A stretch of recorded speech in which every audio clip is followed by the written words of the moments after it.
stronger like that. You will not get stronger. You have to challenge yourself with people that are better than you. And if you think there's no one better than you, keep looking, you will find them, inshallah. When you find people that are better, and then you make relationships with those people, even maybe your dawah activities are stronger, you will still become stronger. You will be challenged with it. So for example, someone will come to me and say, Brother Muhammad, I want to challenge your Al-Maghrib Institute here in Houston. I'm going to open my own institute. I would be so happy. I would say to the person, I will crush you. Right? I will crush you like this. But in the process, you will get stronger and I will get stronger too. If there's no challenging, our dawah activities don't get stronger. So sometimes a person says, why there's always this, problems, everybody's doing this. Sometimes you can look at the good in that. When the challenge happens, then people start getting stronger in how much quality they put in. One of the recurring things also that you see is that the scholars, they protected their tongues from backbiting on people. And even though these scholars, like sometimes lay people, like we said, they're drinking milkshakes and coffee and so on, and they say, no, I'm going to defend the sunnah by backbiting on all these scholars. I have to warn everybody. And you say like, oh, who are you to do this? They're like, I am so-and-so. But if you look at those scholars, if anybody was deserving of that, someone like Imam Ash-Shafi'i, he has to warn the people, tell them, don't go to this person, don't go to that person. But you look at the etiquette. Even when guiding people in those directions, someone would come and say, Fulan kadhab, such and such is a liar. A Muslim, such and such is a liar. He lies against the Prophet ﷺ. Imam Ash-Shafi'i rahimahullah would say, La taqul kadhab, don't say that he is a liar. He said, Walakin qul hadithuhu ghayru sahih.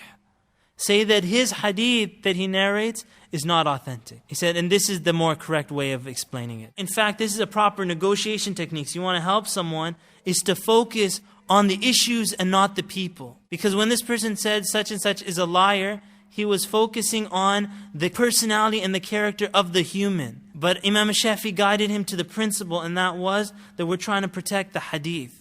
And so we talk about the hadith that he's narrating. Perhaps the person will do tawbah, perhaps they'll come back and they won't lie and make things up in the future. You'll see another recurring theme that happened, and we saw this in Imam Abu Hanifa, we saw this with Imam Malik, and now with Imam Shafi'i, is that they were continuously learning. So even though they would get their halaqat, and they became the teachers, it didn't mean that the time for them to stop learning had come and them to just tell back what they said. So you see, for example, Imam Shafi'i, he would come in the mornings and teach his halaqat. So he would teach Quran, teach the Sunnah, teach the Arabic language. By Dhuhr time, the classes were over. And the rest of the day, till the evening, he was on his own studying and preparing the books and the writings that he wrote. And you see, for example, by Imam Shafi'i, which he wrote, and it's an enormous work, thousands of pages that he wrote and he prepared, and a lot of it happened in Iraq and then later on and in Egypt.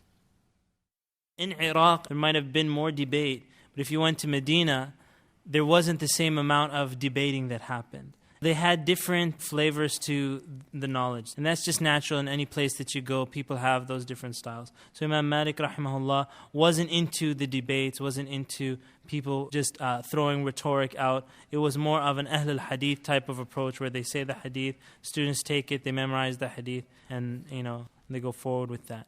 Imam Shafi'i, rahimahullah, he had a mixture of the two styles.